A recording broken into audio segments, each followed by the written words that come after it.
Anak-anak sekalian dan orang tua murid, kita kenal, kita hafal ya yang dibaca dalam surat Al-Mujadilah ayat berapa kemarin?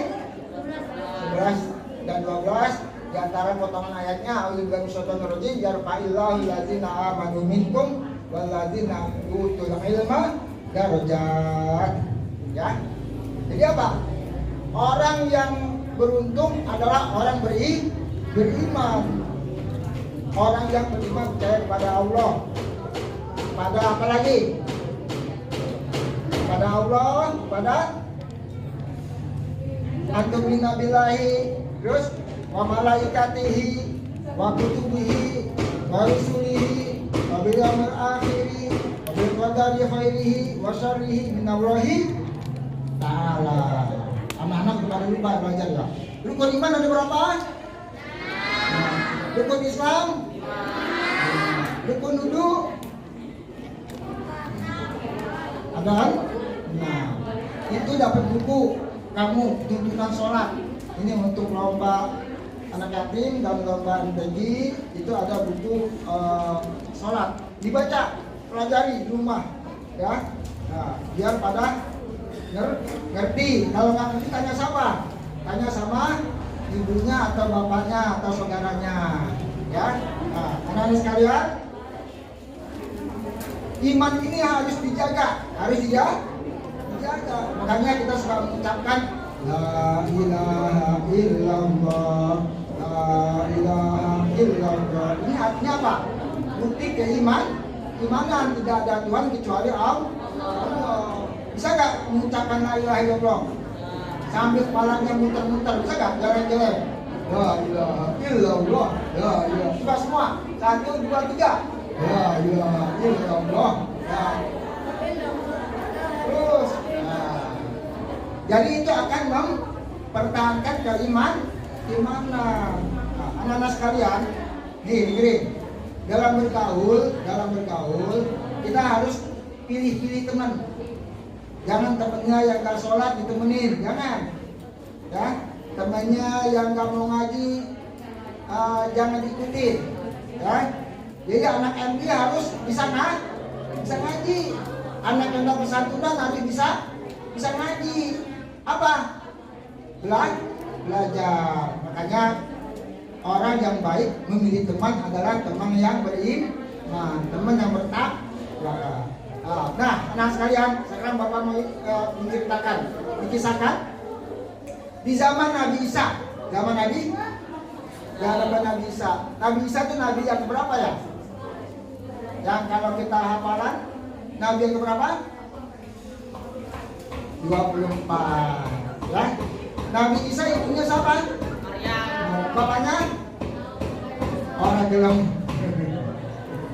Bapaknya nggak ada, ya.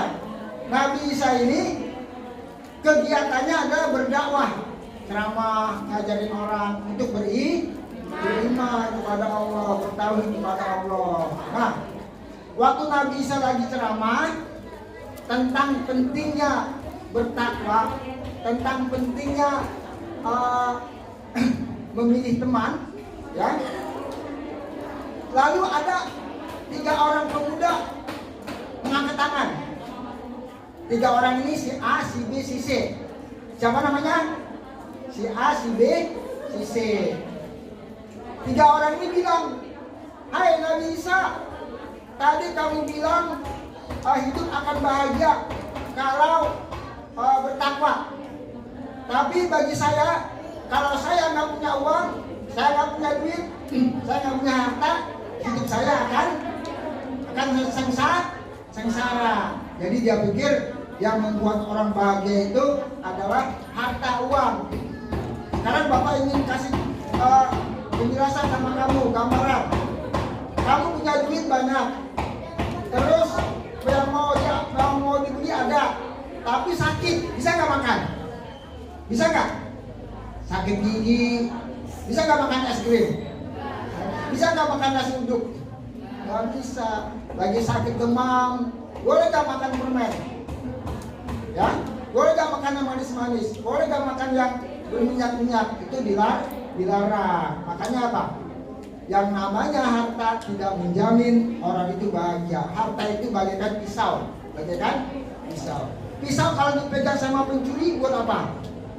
Buat motong pisang anggun orang di pohon. Buat motong apa lagi? Buat motong makanan orang. Ya. Tapi kalau dipegang oleh ibu-ibu, oleh ibu kamu, bisa jadi apa itu pisau? Manfaat. Nah, gara-gara pisau kamu pulang ntar bisa ada sayur sop, bisa makan sayur asam. Karena pakai apa? Pakai pisau. Tergantung siapa yang membawa. Maka ketika Nabi Isa ditanya seperti itu, oh begitu kata kamu. Apa kata Nabi Isa? Silahkan kamu buktikan nanti. Besok kamu, hai 3 orang, datang ke rumah saya. Kata Nabi Isa, datang ke rumah saya. Mudah-mudahan kamu masih ada rezeki. Wah, yang 3 orang ini siapa namanya? Si A, si B, si C. Senang dia. Apa senangnya? Senangnya diundang sama Nabi Isa. Pengen dikasih harta. Maka besoknya datang dia ke rumah Nabi Isa. Sampai di rumah Nabi Isa, ya Nabi Isa, kami ini bertiga yang kemarin kamu suruh datang. Akhirnya apa? Nabi Isa masuk ke kamar. Nabi Isa masuk ke kamar. Ngapain? Nabi Isa masuk ke kamar ngapain? Hah? Tidak lama kemudian Nabi Isa keluar lagi dan membawa sepucuk kertas, selembar kertas.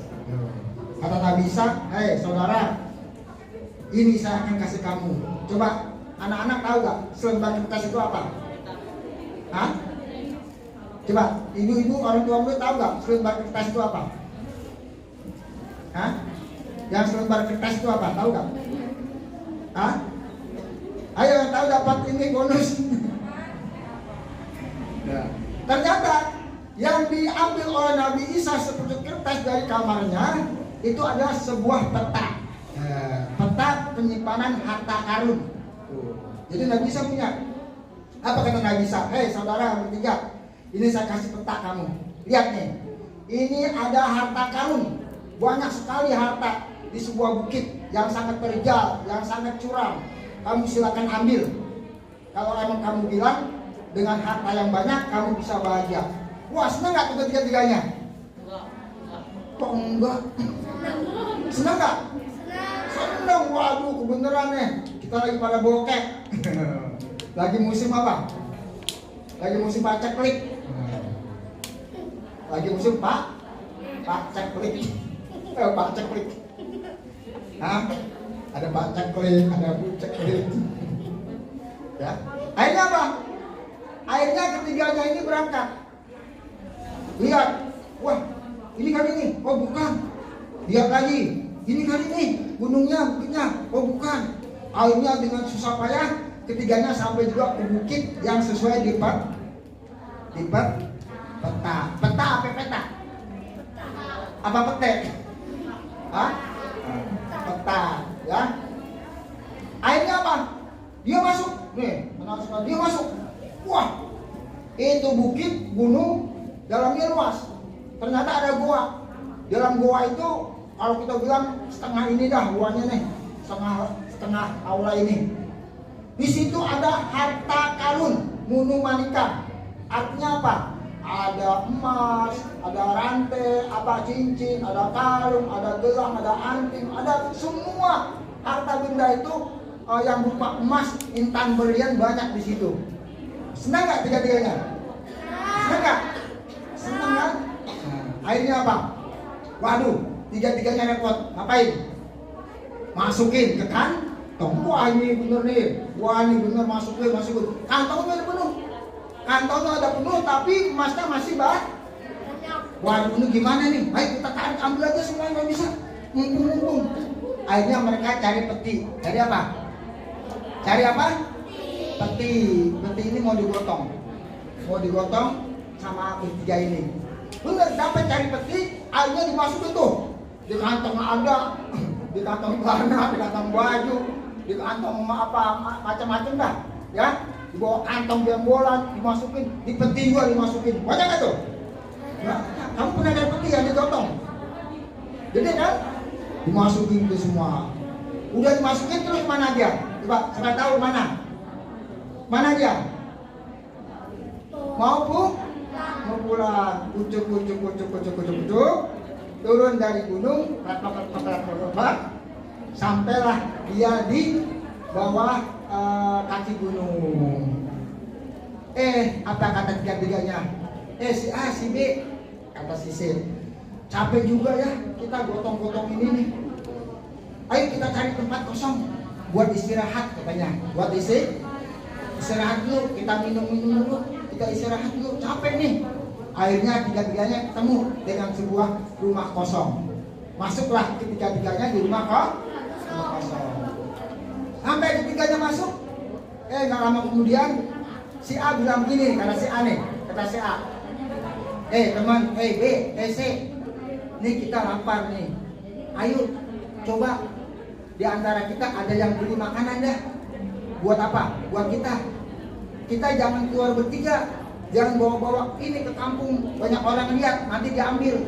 Ayo pergi salah seorang di antara kita. Akhirnya apa? Pergilah siapa? Si A. Kemana? Kemana si A pergi? Ke warung nasi, warung makan. Dia jalan, dia kelapa, kan? Jalan cari warung. Sampai dapat warung, dia bilang apa? Pak, saya pesen nasi 3. 1 saya mau makan di sini, yang 2 dibungkus. Ya, 1 dimakan, 2 dibungkus. Akhirnya pesen dah sama tukang apa? Tukang nasi kalau kita bilang sekarang, ya, dipesan, bungkus. Dia makan. Siapa yang makan? Si A. Karena udah apa? Udah nggak tahan, lapar. Udah Pak, udah nih. Udah. Nih bawa pulang berapa bungkus tuh? 2. Sampai tengah jalan, dibisikin sama setan. Setan bisikin, A, kamu mau gak harta yang di rumah tua itu buat kamu semuanya? Dalam artinya, iya mau lah. Gimana caranya kalau kamu mau tahu? Aku tidak ngerti gimana caranya. Gampang katanya. Nasi yang 2 itu, kamu beli dulu racun. Nanti kamu masukin racun dua-duanya. Nanti kalau kamu pulang ke rumah tua, kamu kasih teman kamu yang 2, dia akan terkapar. Dia akan mati. Makan apa? Racun, nasi yang diracuni, dan kamu dapat apa?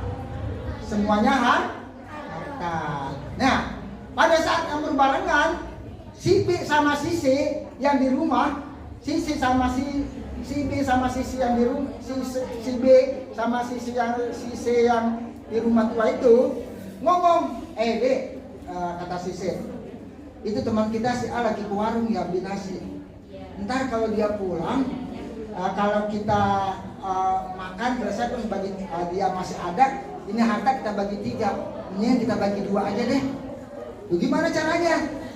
Kamu ngumpet di belakang pintu, pegang balok katanya. Nanti kalau teman kita si A pulang, tanpa sepengetahuan dia, langsung kamu pukulin katanya. Langsung kamu pukulin sampai dia mati. Setelah itu ciburin sumur.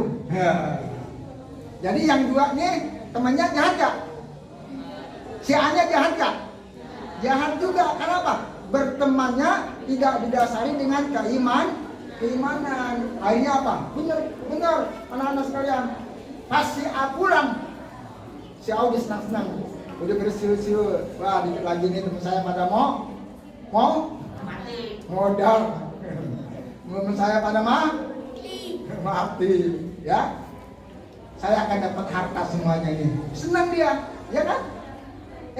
Baru dia melangkah ke pintu masuk, langsung pukulan bertubi-tubi sampai dia mati.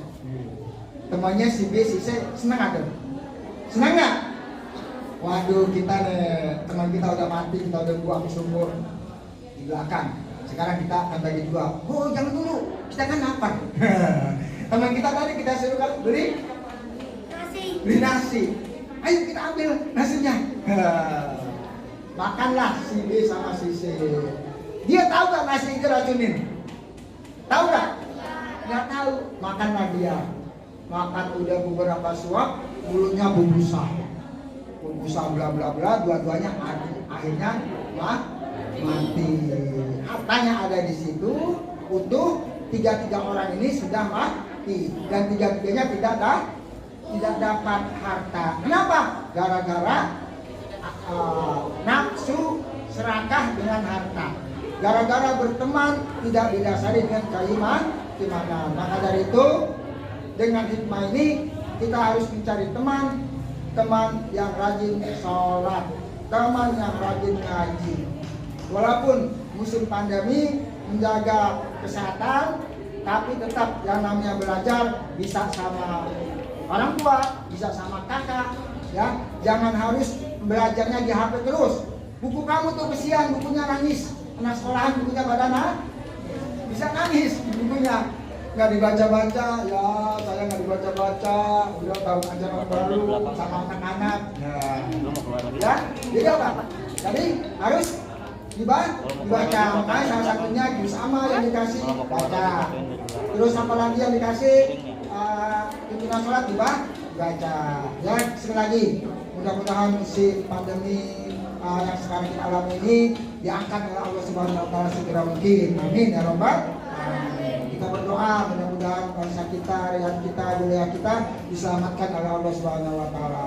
Khususnya bagi kita yang hidup seperti sekarang ini senantiasa diberikan kesehatan oleh Allah Subhanahu Wa Taala, panjang umur. Kamu kita semua, bapak, kakak, guru-guru semua doakan mudah-mudahan sehat walafiat. Ya, amin ya Rabbal alamin. Ya, jangan lupa doakan donatur yang udah beri sumbangan untuk ini untuk itu, doakan biar mereka diberikan panjang umur, sehat walafiat. Harus modal kita adalah diantaranya mendoakan sebagai rasa syukur kepada Allah Subhanahu Wa Taala atas pemberian seseorang. Ya, nggak boleh orang anak dikasih, nih saya kasih kamu buku, ya udah taruh aja situ, nggak boleh. Dipegang dulu bukunya, dia terima kasih dan dikasih buku dan seterusnya. Ya, jadi kepada anak sekalian, terima kasih kepada orang tua murid yang sudah mengantarkan anaknya.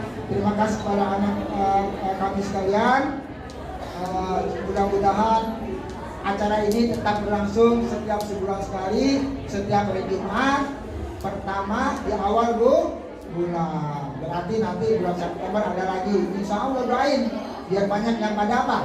Yang pada nyumbang, yang pada memberikan yang perhatian. Kenapa? Surat Al-Maun, Auzubillahi minasyaitonir rajim. Ara'aital ladzi yukadzibu bid-din. Kadzalikal ladzi yad'ul yatim wa la yahuddu 'ala ta'amil miskin. Fawailul lil musallin alladzina hum 'an sholatihim sahun alladzina hum yura'un wa yamna'una ma'un. Surat Al-Maun harus hafal sebagai rasa solidaritas.